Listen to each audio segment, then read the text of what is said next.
been like that. Brutal. And then there's baseball, which I won't even get into. I thank the Chicago Cubs for that. The Chicago Cubs will not be on the show. PGA DFS will be. What's up, everybody? Ben Rasa here for Stokastic, talking all things PGA DFS strategy show, BMW Championship. We are down to 70 golfers. Cam Smith has withdrawn. We are down to 69 golfers. Who better than to talk about this? Not Eric Lindquist, not Geoff Ulrich. Love them both dearly. We had to bring in from the pen, Josh Engleman, the man himself, PrizePicks shirt and whatnot. When is the last time we've done a show together? We did playback. Shout out to playback. Yeah, some late December, early January breakfast menu stuff, probably. It's been a half a year.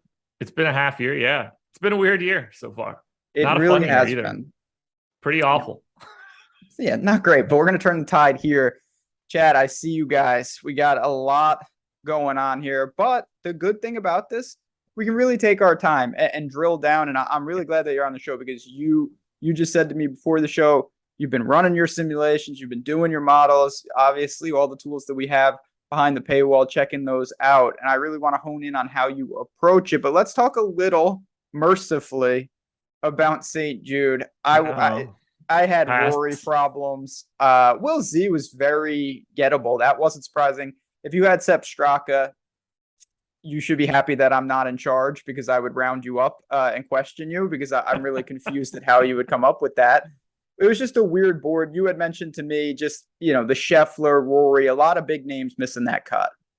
Yeah, Scotty Scheffler and Rory were my two most exposed golfers last week. You'd be surprised to know that I didn't have a good golf week after tossing up that information.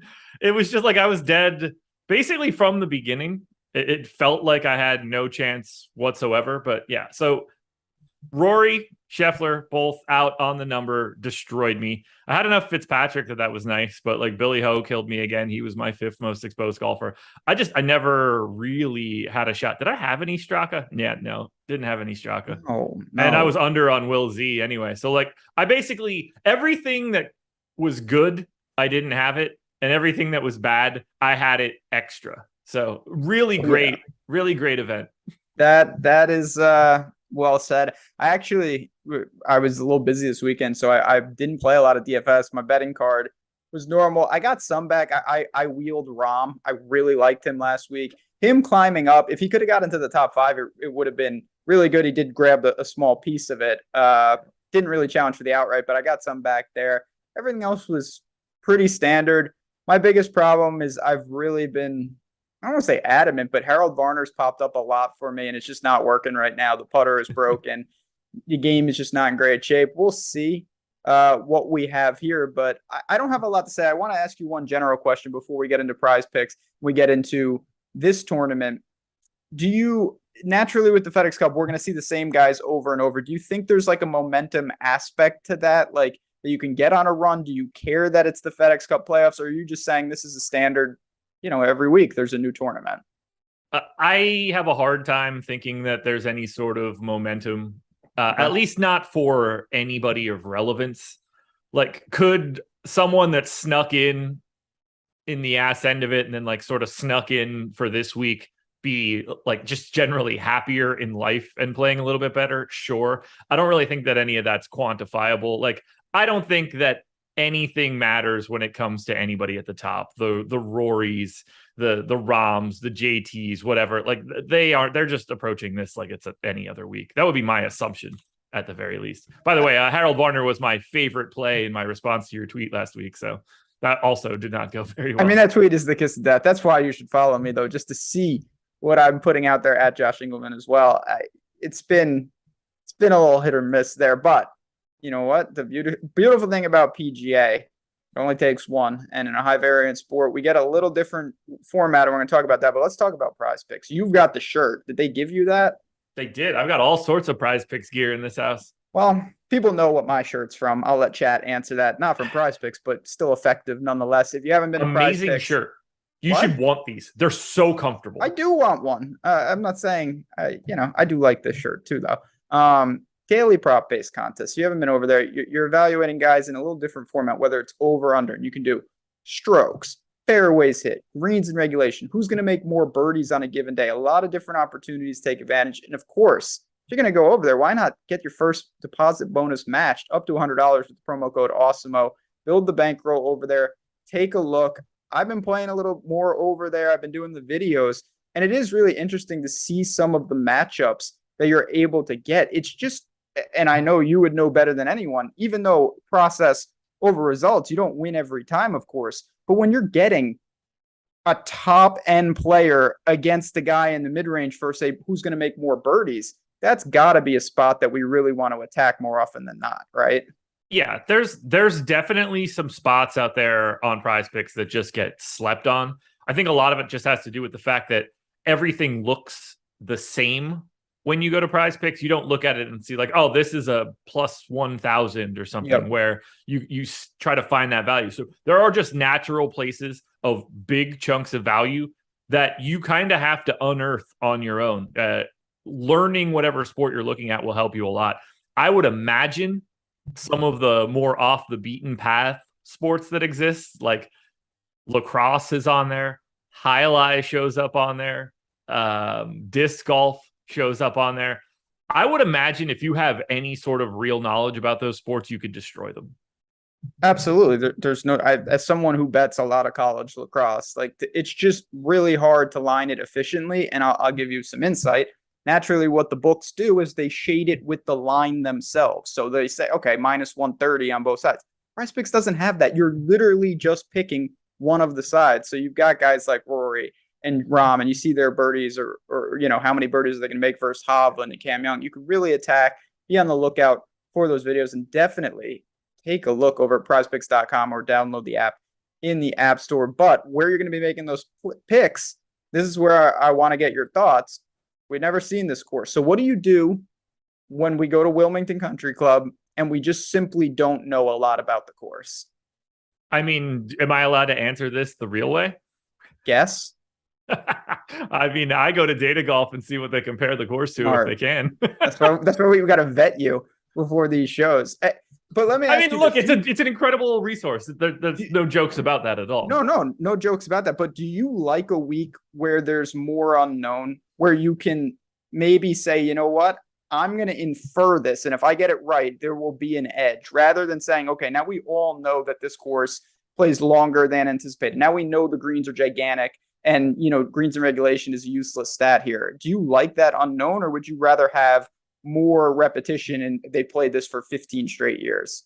It's probably a balance of both sides of it, enough that it negates everything. Because I think at the same time, where you could be unearthing that sort of edge, you also get people that think they know a course when it's a course that shows up over and over and over again, and that they might just be really reacting to some sort of recency bias. So I think that it's probably a wash in the long run, but in the grand scheme of things, I always want the least amount of information that's publicly available as possible, because I just assume that I'm going to get it better than everybody else. I think that's fair. You sound like a total asshole too. Yeah, well, you know, you roll in the highest of circles. Yeah, I as Chad is spot on. You know, Sam just said this. Like, how does it affect lineup construction? The unknowns. I think it really does lend itself to, and we're going to talk about this, stacking with skill sets, things like that, where maybe there's something that emerges. When I look at this course, though, it seems, and me and Eitan yesterday on the Odd Shopper channel talked about this. You can go check out Putting for Dough. It looks like it's going to be pretty easy, and there's going to be birdie or better percentage is something I'm looking at. The greens are very generous. There's not crazy water like St. Jude. I think this is going to be a pretty low scoring event. Guys are going to be able to make a lot of birdies. That's a bummer to me, because that's yeah, I hate that. But especially in a no cut, where I would rather see it play difficult that way. Like, you're not as dead in a no cut if it just goes squirrely for you. So especially from like a DFS scoring perspective too, where people could really make up placement points by just going crazy, like having bigger swings. So is that what I want? No. But I looked at similar stuff to you, and I'm on the same page. That I think we could see some pretty big scores here. And that's the thing with a non-cut. It's going to be a little like placement points truly not going to make a huge difference. Of course, if you play really well, that's going to help. It'll take care of itself. But just for reference, I've talked about this a lot. If you come in, there's only 69 guys, 41st to 50th, you get 1 point for that.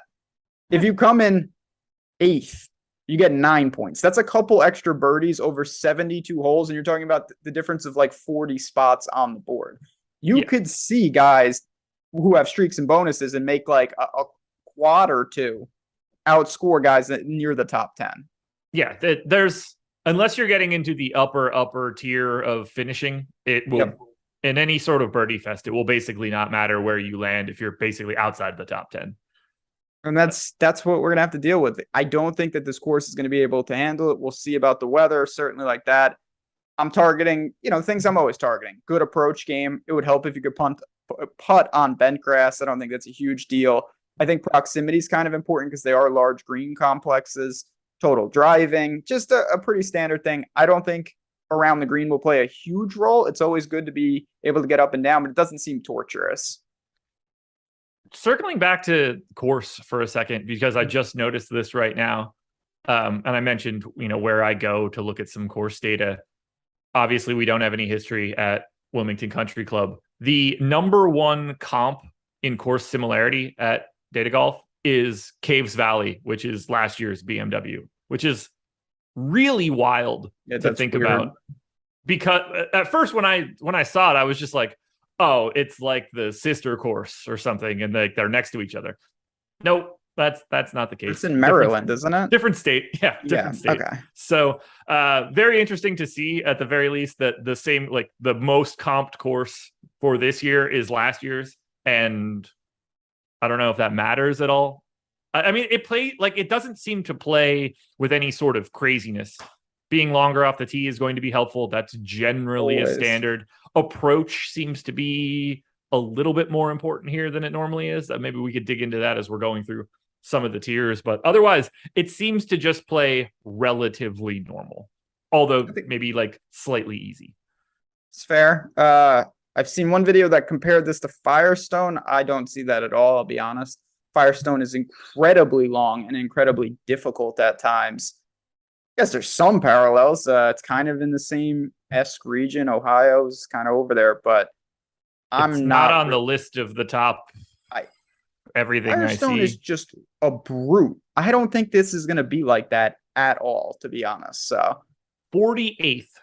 Firestone is the 48th highest comp, which just for anybody that's curious, that's not ranked very highly. No, and I don't see that. Who won last year at a different course? Patrick Cantlay won. But let's get into it. We've talked about the course. There's not, again, you're going to have to pick some narratives and go with it. The highest priced golfer of the week is withdrawn. So he's out, which is kind of cool because it's going to make pricing a little different. I'm not a big fan of it. I'd prefer a different, but it is something we don't really see. The most expensive golfers, Rory McIlroy at 10,500, Rahm, JT, Will Z. So you got 4 guys north of 10. Every price range is going to have less guys just due to having a smaller field. Yeah. What do you look at when you're deciding amongst the top end of the PGA Tour?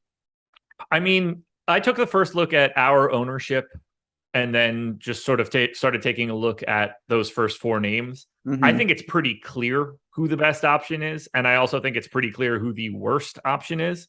And all of these guys have relatively similar ownership projections at this moment. So when I look at it, it's just a talent play. And I think these guys are in order of how much you should have them. I think Rory is the best option here. I think Rahm is a close second. JT just scares the hell out of me. Has not been playing all that well. He would be third. And then I'm going to rain on the parade of Will Zalatoris after last week. I think he looks like very clearly the worst option in the 10Ks. It's hard for me to really push back on any of that. As you mentioned, when ownership comes in at a very similar number, you're choosing best available. You're just choosing who do you think is going to project. And obviously there's some things with leverage and range of outcomes, but with these guys, it's a little more stable. It's also a non-cut. So if you get off to a bad start and you would have been cut, you're going to have 36 more holes to salvage. And these are the type of guys that can go fire 263s and get right back in it. No problem. Rory's, let me ask you this. Rory comes back. He hasn't played in a month. He was pretty adamant that he hasn't played at all. And he was so atypical. Is that almost comforting? Like, he lost 2.5 strokes off the tee. That's just, Rory hasn't done that in years. That's just not something you were ever going to see. Is it a complete throwaway, or do you worry? Because Rahm finally looked good, and I really liked Rahm last week. I have them pretty close right now. I have them pretty close as well. I'm getting to a little bit more Rory, but I'm well over on Rory and Rahm. I don't have too much separating those two guys. I'm honestly a little surprised that I didn't get to a bit more Rahm. I think he's probably a little,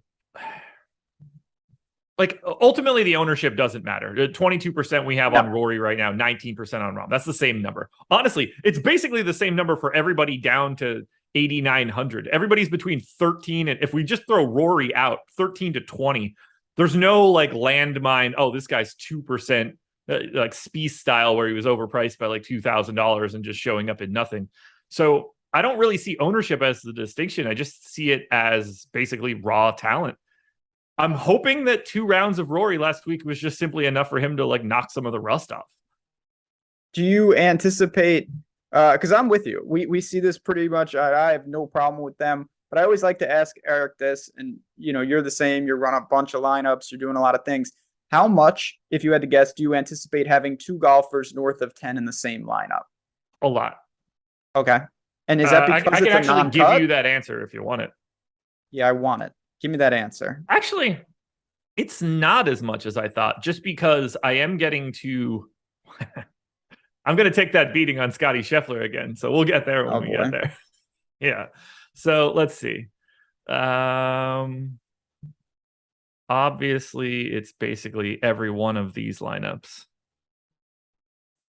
Because with a non-cut, while you find that, I just, you know, go ahead.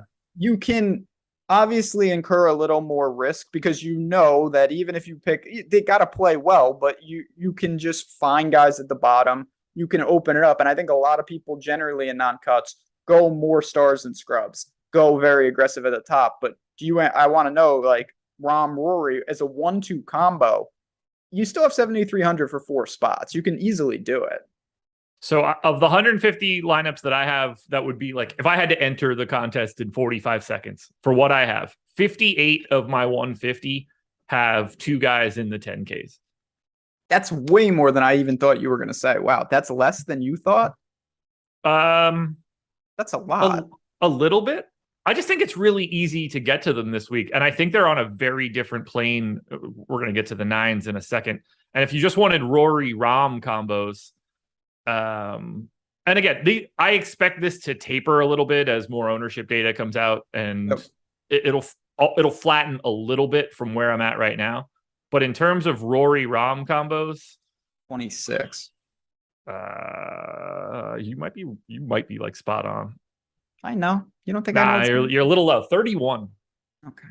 Okay. No, that's really interesting, because I've always liked to do that. Again, I think you get the 1-2 combo. These fields are pretty deep, but the opportunity cost is going to be felt in the next range that we're about to get into. Because I want to ask you about this. If you go to those guys, it's virtually impossible in those lineups to get guys like Cantlay or Scheffler, Finau, Xander, Fitzy, Morikawa. What a deep range. So where does that come for you? Are these guys that you're looking to short, or these guys that you're going 3 of them in other lineups and going hybrid balanced? How do you anticipate balancing those 2 type of lineup builds? Yeah, so I'm basically not in this section outside a pretty aggressive stand on Scheffler, and I really need him to just be what he had been, because his trend line is not good right now. It's about as bad as it could be at the top, outside of being JT. So as I look at this 9K range, based on our ownership right now, half the field of Cantlay, half on Finau, more than half of Xander, just under on Fitzy. No Morikawa, no Burns, no Hovland. Morikawa, really? I will say, though, I do have him in one and done, and I would really appreciate that victory. Life hedge. Yeah. So, yeah, no Morikawa, no Burns, no Hovland. Obviously, no Kim. I'm going to continue to ride that. I don't have him train. Does not belong at 9K either. Neutral on Sanjay M. So, like, I am basically skipping the 9Ks for all intents and purposes outside of Scheffler. Okay, I mean, I think Scheffler should probably be, like, in the grand scheme of things, like 10-2, right around Rahm, 10-3, as same price as Rahm. I might be crazy there. No, I get it. It's a tough valuation. I don't really have super strong takes. I'm with you. You know, the fades for me, don't like Will Z. I don't anticipate getting to a lot of Scheffler or Finau. If I go, where we're going to start to deviate is in the mid to lower nines. Fitzy and Morikawa especially. I really like the spot for him. He was great last week. He gained in all 4 categories. If this becomes an iron competition, and you mentioned approach could be even more important, there's nobody that I would want more in that. And Morikawa to me has a little more body of work. You could say the same thing, like, well, if you're going to say that, why aren't you on Will Z? And I think that's a fair point. I think for me, the difference is 1, he's more expensive, and 2, his bent grass splits are extra disturbing. Maybe he found something truly with the putter. I want to see that. Give me Morikawa. And then as an extension of this, because of course, the real answer with PGA Golf is all these guys are so good. Who really knows? But I think the lineup construction is more important. I asked you about double north of 10. How low are you willing to start a team with? Like, do you start any teams with like Cam Young, Sungjae Im range, or is it going to be like Xander at the top? I don't really go that low. So let's see. Let's filter that back down again. I'm rarely a lot lower. So we got to take out Rahm. We got to take out JT. We got to take out Rory. We got to take out Will. So the only 2 guys that I have outside of the 10Ks that are starting a lineup are Scheffler and Cantlay, and that's wow, okay, 9 times. So you're really basing that, you know, there's a concentrated like top tier that belongs in a separate category, and there's not just a slow burn. You have those guys firmly ahead of the 9s, obviously. Yeah, I think there's a separation point that isn't made up for in the salary drop. I think they're bigger. They're further away from this mid 9s range in this mid 10. Like the 10K guys, at least Rahm and Rory for me, are further away than their price implies.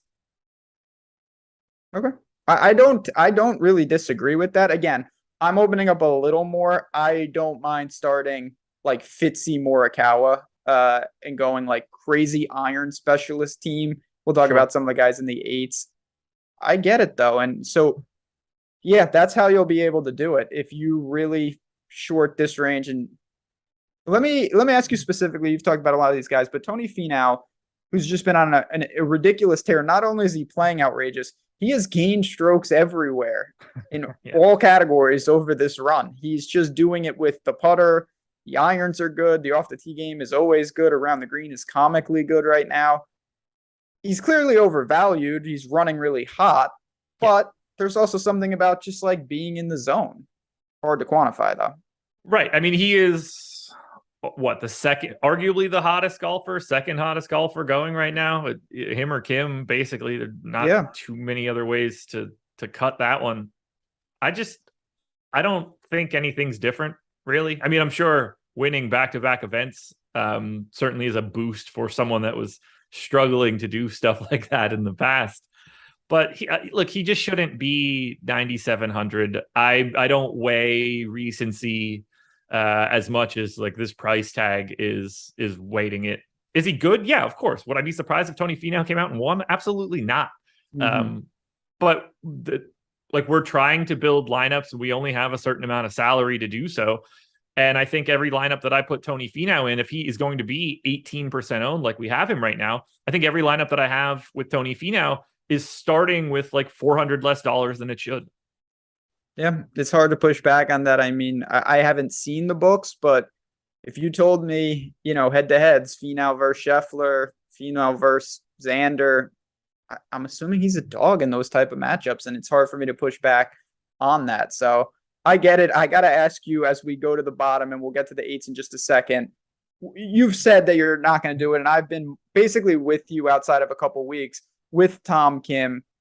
He's showing that clearly he's a real player. There's no doubt about it. How good he is, I still think is to be determined. He's answering every call.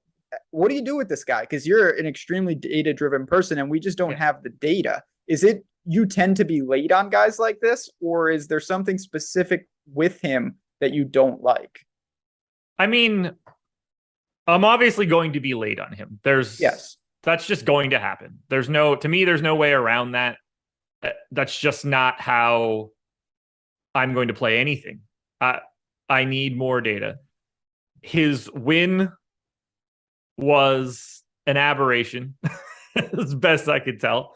Yeah, 12 strokes putting. He was more impressive last week, honestly.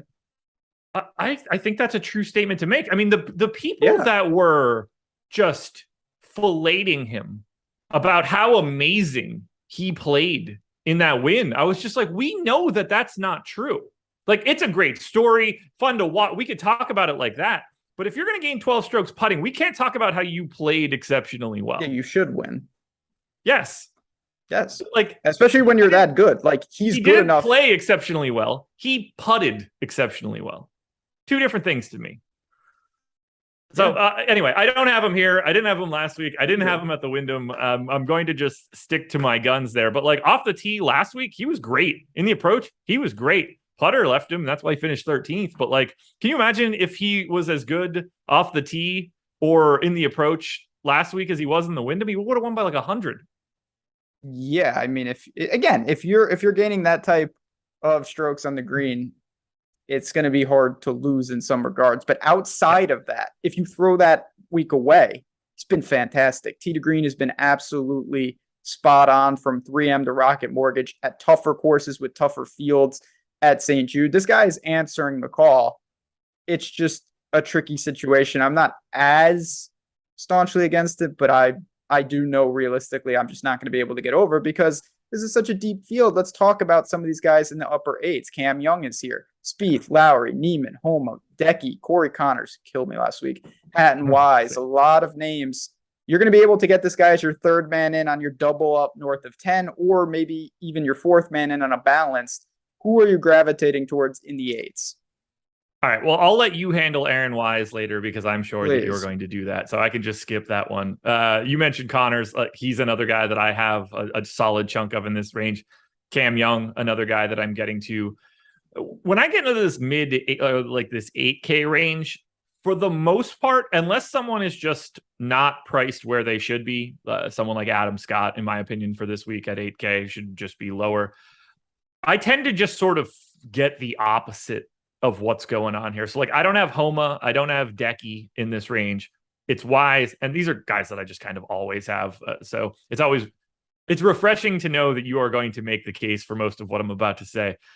My big three coming out of this range are Wise, Connors, and Cam Young, working my way up from the bottom. I don't have too much interesting stuff to say for Cam Young. Weird last couple tournaments. Going from back-to-back miscuts to back-to-back seconds is just a really interesting way to go about it. Connors, I don't feel like I ever get right. No matter what I have of him, he's going to be bad when I have him and good when I don't. That's just how it works. And I ride that Wise train with you pretty regularly. He's good. I hope he gets a top 20. He'll be fine. Cam Young, I really like Cam Young. Someone I've, knock on wood, had a really good pulse with. Like, I didn't really like him at the Scottish, and then I thought the Open was a much better setup because it played like a joke, and he seems to be able to tear some of those courses apart. Rocket Mortgage, he was just dominant. His off the tee game is dominant. It's on that level. And last week is a complete throwaway. He lost 5.5 strokes putting, and you just can't do anything when you do that. He gained massively off the tee, and his irons were actually really good. So I have no problem with that. This is a course that when we don't know, maybe you can use driver to a massive advantage. I think that's possible. I want to bring in Neiman though, because I'm just gonna say that. Yeah, he was really good as well, and I think he does mirror some of those skills. Do you see yourself possibly getting over on a guy like that? I'm basically neutral right now, but he sort of fits that same mold as Cam Young, as Wise and Connors. Yeah. Obviously, Cam Young on a slightly different tier, but like Neiman's really good off the tee. And that's sort of, those are the guys that I'm getting in this 8K range, the guys that sort of excel more off the tee. But Neiman is the guy that I'm just a little bit lighter on in this range in comparison to those other three guys. But I literally just highlighted Young, Connors, Wise, and then I was looking at it and I was like, I wonder why I don't have more Neiman. And I highlighted it and you immediately just brought him up. So he fits that same profile of everything that I'm getting in the 8K range. Wouldn't be bummed at all to get a little bit more. Yeah, I like Neiman as a play. Like, I think that first of all, you know how old Neiman is? No. He's been on tour seemingly for like, it seems like 5 years, which isn't even that inaccurate. I think he has been on tour for 5 years. He's still only 23. Like, the guy. Really? That was not my guess. Yeah. And he played a full season in 2018.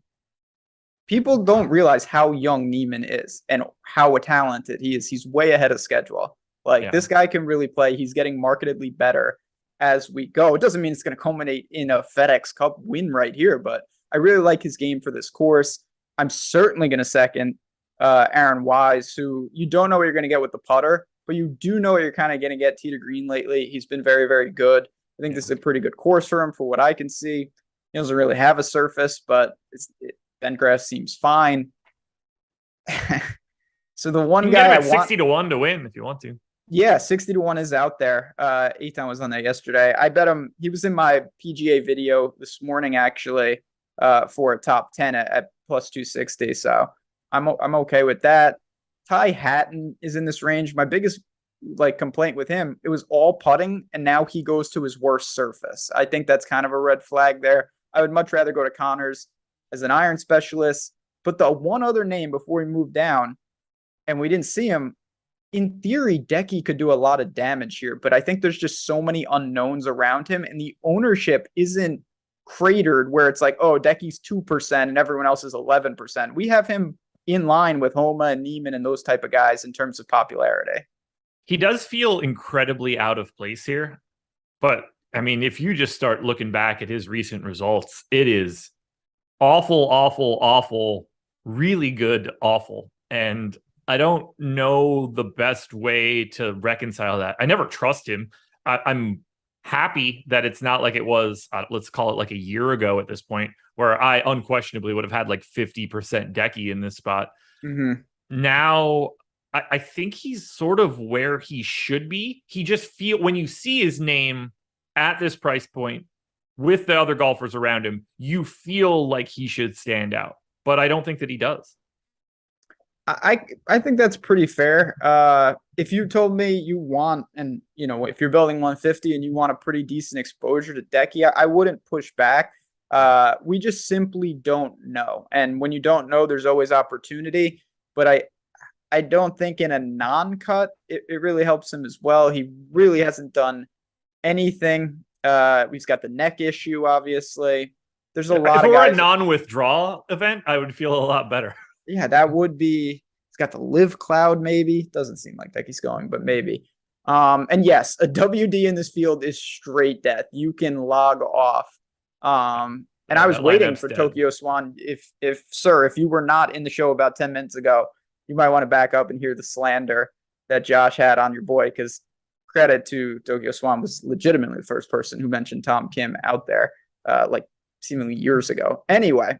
I showed up at your show last Tuesday to talk shit about how much I didn't like him. And I was being told very specifically by Tokyo Swan that I was incorrect. And I did it again. Adam Scott, last guy, yay or nay, gained a ton with the putter. I don't really see it. Firm nay. Yeah, firm nay. All right, let's bounce into the sevens. Before we do, though, I'm going to shift gears a little bit. And this is true.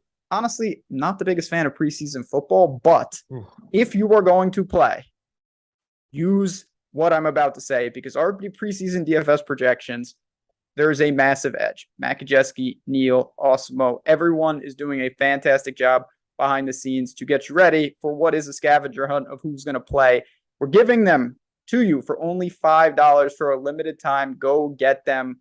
Use the link to claim your $5 preseason projections in the description below, or use the promo code TUA, like the quarterback, TUA at checkout. It's a really good opportunity. Get some extra money before football, and there really is an edge. Lofty's doing the betting. Great team with preseason. I could never play it on my own. I know you couldn't either, because it's so much time that they save you. I just don't have the time.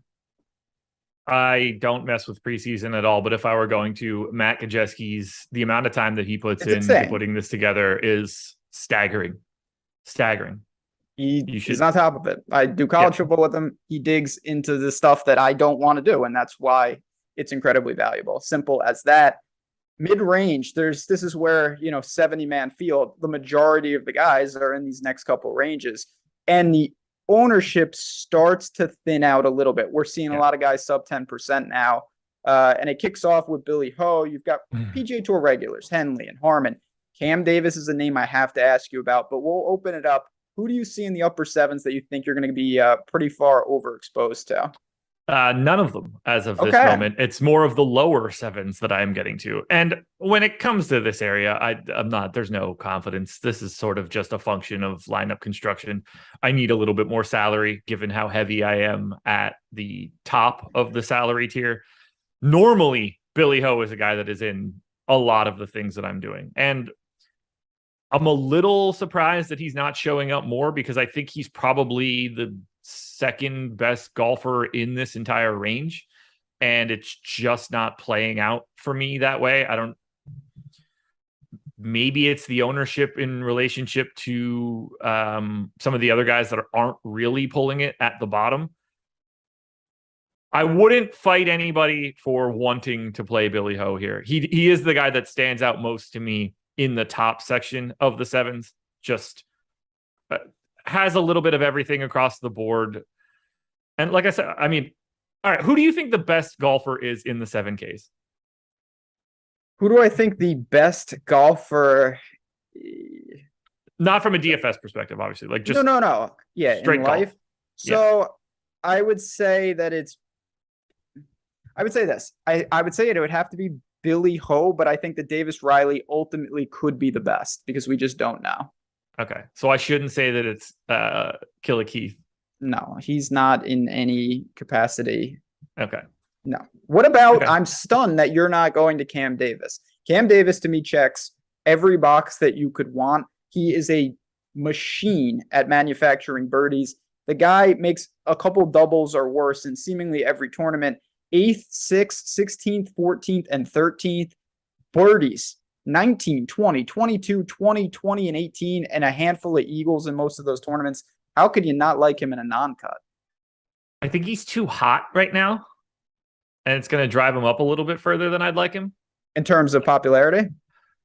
Yeah, and we're not seeing it yet, but I think he would look a little bit better if his salary were lower. That's the case for every single person that you could ever talk about here. But I think he's at a spot right now where people are going to see his recent results. He's running about as hot as anybody down here. Maybe. Yeah, I mean, no, he probably is. That sort of run, 8, 6, 16, 14, 13, is about as hot as you're going to get in this 7K range. I tend to avoid the guys that are like screaming hot in recent results, and that's not any different here. Give me the guys that have been real shit for like 6 weeks. Probably playing Ricky if he was not eliminated. I would tend to agree a lot more if there was the allure of a miscut for max punishment off some of these. Fair. But you're just Cam Davis, he scores so well that even if he doesn't play that well, I still think he's got a higher floor than a lot of these guys if they don't bring their A game. If they play well, you want them. If they don't, I think Cam Davis has additional equity to bail you out, more so than his neighbors. Thiegel is also a pretty good answer for who's the best player in the sevens long term. I think you could say that. I just don't really know what to do here. So how do you approach like what do you do with Pendrith? Pendrith is another guy who's playing out of his mind, and you throw the putter away from last week. His form rivals Cam Davis. So I am getting a bit here, but he's one of the three guys in this range that we have projected for double-digit ownership. So it's going to be tough for me. In those situations, I either have to go sailing over that mark, or I'm probably going to end up being light. Just anytime you're going to get someone aggressively owned in this range, and when we're getting into that double-digit exposure, it's usually just a sign that someone is priced incorrectly, and they're the type of guy that will show up a little bit more if you're running an optimizer. So I think Pendra stands out. Have him projected best of anybody in this range, but the ownership is already there, and he sort of fits that same sort of mold of guy that's been running really, really hot. So again, that's another spot that I'm just sort of skipping. The three guys that are getting the ownership in this range: Henley at 10.5, Pendrith at 10.5, Mitchell at 11. These are three guys that I'm just not really getting to as much. It's just mostly an ownership decision for me. Yeah. Luckily for me, I don't really like them as much as their pivots, so it makes it easier. I do think at 3 max, single entry, you're going to see these guys balloon north of 15% in a lot of them. And that's going to start to really impact. As we get really low, I think you have really interesting GPP long, large field tournament plays. Maverick, super putter. You've got guys like Seamus, Mito's an iron specialist. He's playing like garbage. Denny McCarthy's the best putter in the world. I don't think you can go crazy with these guys, but if you got over on all of them, it's not a massive allocation. Yeah, so I am over on Mito, and that is, let's just say he hasn't been playing very well. Cut 42nd or something like that. So not but the exactly irons came back. Finally. Not exactly on a heater, but again, I'm cool with that. I want the guys that aren't being touched right now. That works for me. I'm getting to a little bit of Seamus. Also, not exactly hot as of late, although before those two missed cuts, top 12 or T12, T25, T30. But the guy that I'm getting to most in this range, not that it makes me feel good, but it's Keegan Bradley. Obviously wasn't great most recently. I'm 2x the field here. Probably the best guy off the tee in the bottom sevens, and that's sort of what's driving everything that I'm doing. Off the tee work is the main driver for me this week. Main driver, get it?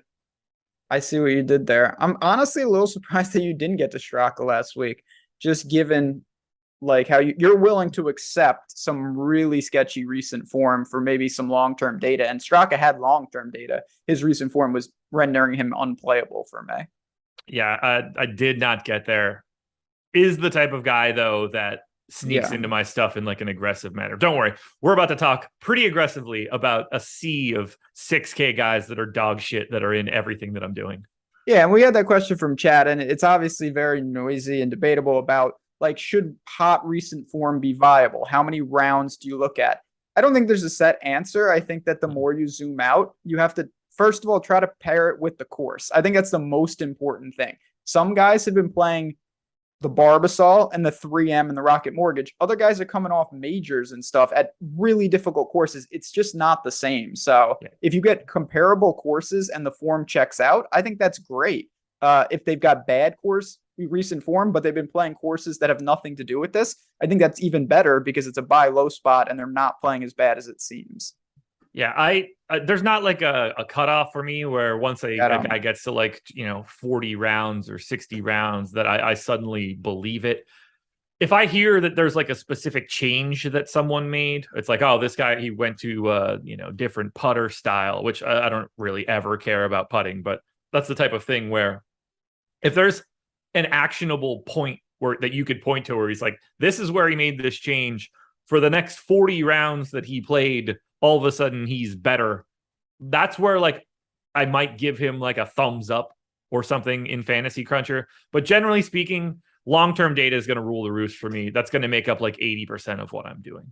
Yeah. And the tough thing about PGA, do you know how many times that happens, but we never hear about it? Guys make changes, guys do something, and you're not quantifying it because A, it's unquantifiable, and B, we don't even know. So it's really hard to hone in. And I think sometimes when you do hear about it, we weigh it too much because we think that they're the only ones who made a change, and it might be the only one we heard about. But let's get, it's not even that egregious because these guys got to be pretty good. They're here, but the 6K range is, maybe 25 guys. Noren was dead on arrival last week. HV3, Bez, Straka, Griot, other people. What are you doing here? Okay, so I want to first and foremost state no one should listen to me for everything that I'm about to say. These are terrible. No, I can't say terrible. These are guys that you shouldn't be like confident in any form, or they'd be more expensive than they are. Based on the way that I'm building my lineups at the top, I am getting to a lot of this range. The fact that it's a no cut, we're going to see a bunch of these guys be very, very relevant for this week. Yes. So I tend to take an all or nothing approach to the 6Ks. I'm either aggressive on who I have, or you're probably not showing up at all. I don't want to have, so you said there's how many guys in this range? Maybe like 25. 29 guys in the sixes. I don't want to have like 15 of them where they're in 2 of my 150 and I just have this sea of like 1.3% owned guys. I don't think that helps me at all. So when I run my first crunch and I take a look at the lineups that get sorted down to my 150, anybody that's showing up in 3% of my lineups or less, I remove from my player pool and then rerun with everybody that was in it so that I get a better concentration. So that when Noren, for example, goes and has a big day, I don't just have 5% of him and think like, oh, great, I doubled the field. I have 20% of him. I am willing to put a lot of my eggs in one basket down here, or multiple baskets, because I want to try and catch those, let's say, 2 guys from this range that end up getting into the top 10 and being massive plays at this salary. I get it. Certainly, if you're going aggressive up top, you're going to have the luxury of being able to have more than one of these guys in that lineup. Not that that's a good thing, but it does equate for more exposure to them. It's not just like, okay, I only need one. The other part, naturally, in a normal event, like flat 6 is almost unplayable. But here, I assume that you're going to have guys covering the entire 6K range, from guys at the top to someone in the Trey Mullinax neighborhood who is going to be really popular relative to a 6K golfer. Yes, I go from the top to the bottom, from 6,900 straight to 6K. Do we want to just start tossing out names of who I have the most at this moment? Well, we'll give a shout out to Awesome member Mikey B, 17 months. Love to see that. You know about my man, giving some love to Grillo, I believe. Even though that doesn't preclude him, he is the only Argentinian left. Even if he was, I might choose Angel Cabrera, who I believe is in prison, but he was also Argentinian. He killed somebody, right? I don't know what he did. It wasn't good, and I think that he's awaiting extradition from, I want to say, Chile. And that seems not good, because if you're, spoiler alert, if you're in the prison in the Andes, that seems god awful at that elevation. I'm pretty sure it wasn't just a vape cartridge in his carry-on. No, he didn't. Confirmed. Not that. The Duck, I think, is permanently banned from the Masters. Maybe he'll go to Live. They probably would take him, but yeah, they definitely like his lifestyle choices.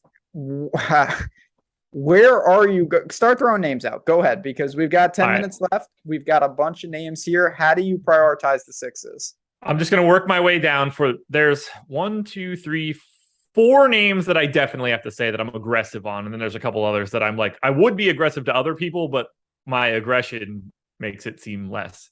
What are you doing with Noren this week after last week? I'm willing to go back. So the interesting thing is, it's more a decision of like, why is HV3, it's early, but why is he garnering, who's playing Varner? I thought Varner would be down there around Noren's ownership. If that's the case, I have to go to Noren. I'm going to Varner as well, but I'm going to significantly more Noren. This is a spot where I don't exactly care too much off the tee, but hoping that he can get me there in the approach game.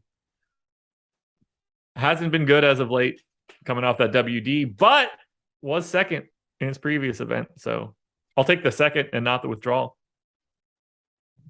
So Noren's my first guy up of garbage at the bottom. You are tentative? Yeah, tentative. That's right. I mean, I honestly, I know I joke around about Grillo. I think Grillo sets up really well. So he's part of the list of guys that I got 12% Grio right now. So he's part of the list of guys that I am getting to, but it's not as extreme as some of these other idiots. How about this one? Brendan Steele.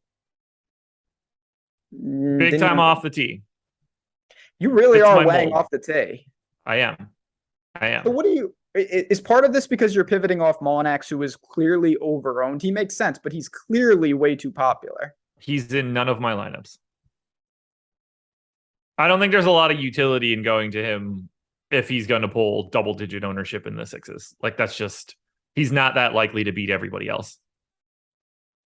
Yeah, I mean, it's tough because obviously Molinax does some things that I like. He can really score, but he's just, there's no doubt that the pivots, which are a lot of them, I would rather make them. What are you doing with Leishman? I have none. Well, I have one, so I have none for all intents and purposes. Okay. Has not been good as of late, that's for sure. No, he needs to go to live. Don't we all? All right, let me ask you this, because you obviously are pumping up off the tee. When I look at off the tee metrics, Luke List at flat min would be the guy who stands out. Now, he has got clearly deficiencies in the short game. His putter has been broken. It's not working right now. Yeah. But his off the tee game's got to be the strongest of the very low guys, right? I'm in double digits on Luke List. And yes, his off the tee game is unquestionably the best in the 6Ks, right? Like, not even close. Yeah, I would say so. Yeah, I mean, if the round was only scored by guys hitting off the tee, Luke List's top 10 odds would be really high. This is true. Yes, I will have multiples of List.